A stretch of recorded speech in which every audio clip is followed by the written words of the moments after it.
हमारे स्कूलों और कॉलेजों में जिस तत्परता से फीस वसूल की जाती है, शायद मालगुजारी भी उतनी सख्ती से नहीं वसूल की जाती।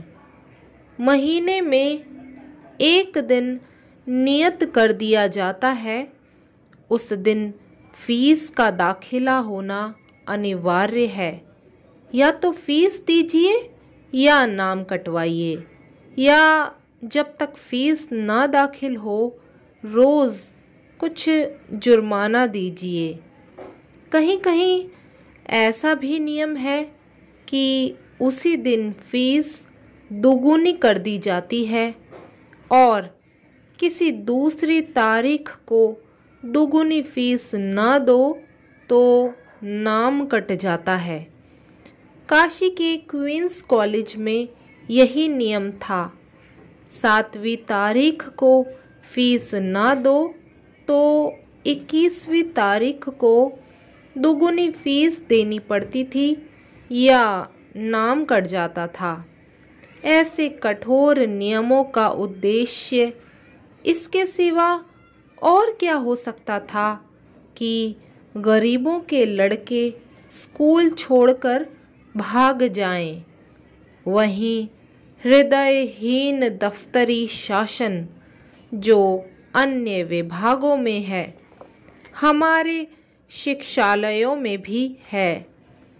कचहरी में पैसे का राज है, हमारे स्कूलों में भी पैसे का राज है।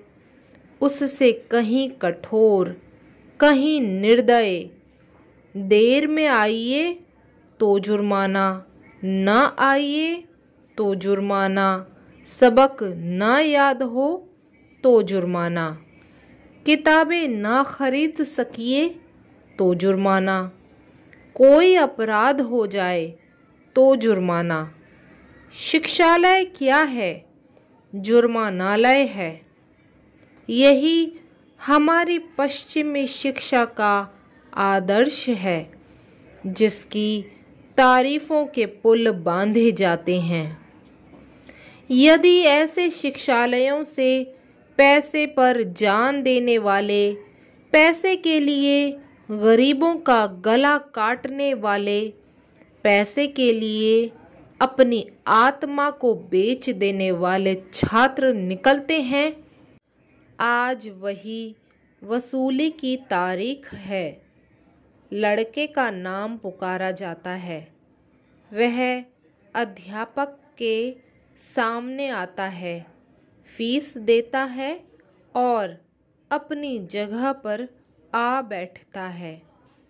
मार्च का महीना है, इसी महीने में अप्रैल, मई और जून की फीस भी वसूल की जा रही है। इम्तिहान की फीस भी ली जा रही है।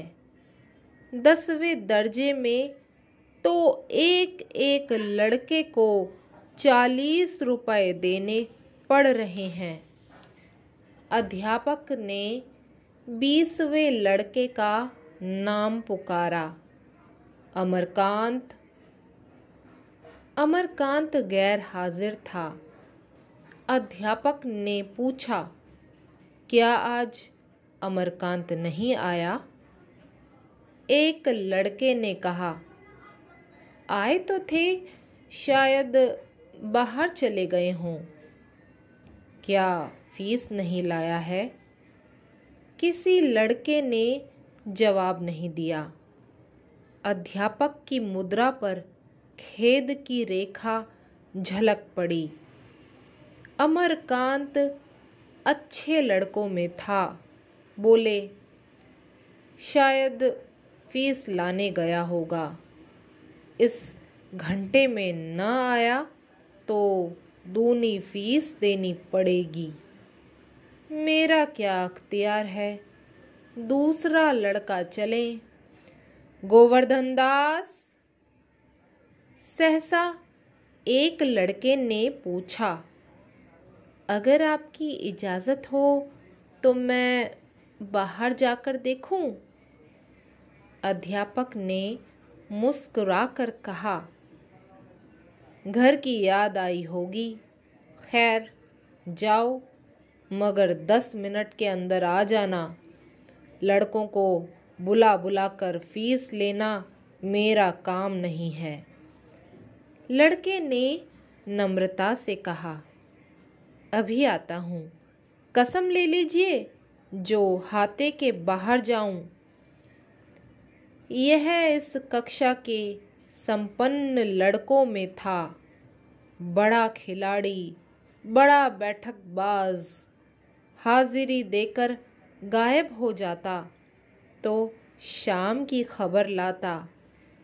हर महीने फीस की दूनी रकम जुर्माना दिया करता था। गोरे रंग का, लंबा, छरहरा, शौकीन युवक था, जिसके प्राण खेल में बसते थे। नाम था मोहम्मद सलीम। सलीम और अमरकांत दोनों पास पास बैठते थे। सलीम को हिसाब लगाने या तर्जुमा करने में अमरकांत से विशेष सहायता मिलती थी। उसकी कॉपी से नकल कर लिया करता था। इससे दोनों में दोस्ती हो गई थी। सलीम कवि था। अमरकांत उसकी गज़लें बड़े चाव से सुनता था। मैत्री का यह एक और कारण था। सलीम ने बाहर जाकर इधर उधर निगाह दौड़ाई। अमरकांत का कहीं पता न था। जरा और आगे बढ़े तो देखा वह एक वृक्ष की आड़ में खड़ा है। पुकारा, अमरकांत, ओ बुद्धूलाल, चलो फीस जमा करो, पंडित जी बिगड़ रहे हैं। अमरकांत ने अचकन के दामन से आंखें पोंछ ली और सलीम की तरफ आता हुआ बोला, क्या मेरा नंबर आ गया? सलीम ने उसके मुंह की तरफ देखा तो आंखें लाल थी। वह अपने जीवन में शायद ही कभी रोया हो। चौंक कर बोला, अरे तुम तो रो रहे हो, क्या बात है? अमरकांत सांवले रंग का छोटा सा दुबला पतला कुमार था। अवस्था 20 की हो गई थी, पर अभी मसे भी न भीगी थी। 14-15 साल का किशोर सा लगता था। उसके मुख पर एक वेदनामय दृढ़ता जो निराशा से बहुत कुछ मिलती जुलती थी, अंकित हो रही थी। मानो संसार में उसका कोई नहीं है। इसके साथ ही उसकी मुद्रा पर कुछ ऐसी प्रतिभा, कुछ ऐसी मनस्विता थी कि एक बार उसे देखकर फिर भूल जाना कठिन था। उसने मुस्कुराकर कहा, कुछ नहीं जी, रोता कौन है? आप रोते हैं और कौन रोता है? सच बताओ, क्या हुआ है? अमरकांत की आंखें फिर भर आई। लाख यत्न करने पर भी आंसू ना रुक सके। सलीम समझ गया। उसका हाथ पकड़कर बोला, क्या फीस के लिए रो रहे हो? भले आदमी, मुझसे क्यों ना कह दिया? तुम मुझे भी गैर समझते हो? कसम खुदा की, बड़े नालायक आदमी हो तुम। चलो क्लास में, मैं फीस दिए देता हूँ। जरा सी बात के लिए घंटे भर से रो रहे हो। वह तो कहो मैं आ गया, नहीं तो आज जनाब का नाम ही कट गया होता। अमरकांत को तसल्ली तो हुई, पर अनुग्रह के बोझ से उसकी गर्दन दब गई। बोला, क्या पंडित जी आज मान ना जाएंगे? सलीम ने खड़े होकर कहा, पंडित जी के बस की बात थोड़ी ही है, यही सरकारी कायदा है। मगर हो तो तुम बड़े शैतान। वह तो खैरियत हो गई, मैं रुपए लेता आया था, नहीं खूब इम्तिहान देते। देखो आज एक ताज़ा गज़ल कही है, पीठ सहला देना।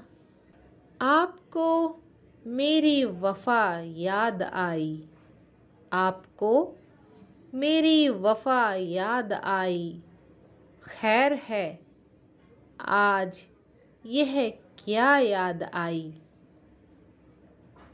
अमरकांत का व्यथित चित्त इस समय गज़ल सुनने को तैयार न था, पर सुने बगैर काम भी तो नहीं चल सकता। बोला, नाजुक चीज़ है, खूब कहा है। मैं तुम्हारी ज़बान की सफाई पर जान देता हूँ। सलीम, यही तो ख़ास बात है भाई साहब, लफ्ज़ों की झंकार का नाम गज़ल नहीं है।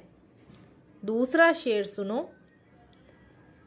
फिर मेरे सीने में एक हुक उठी, फिर मेरे सीने में एक हुक उठी, फिर मुझे तेरी अदा याद आई।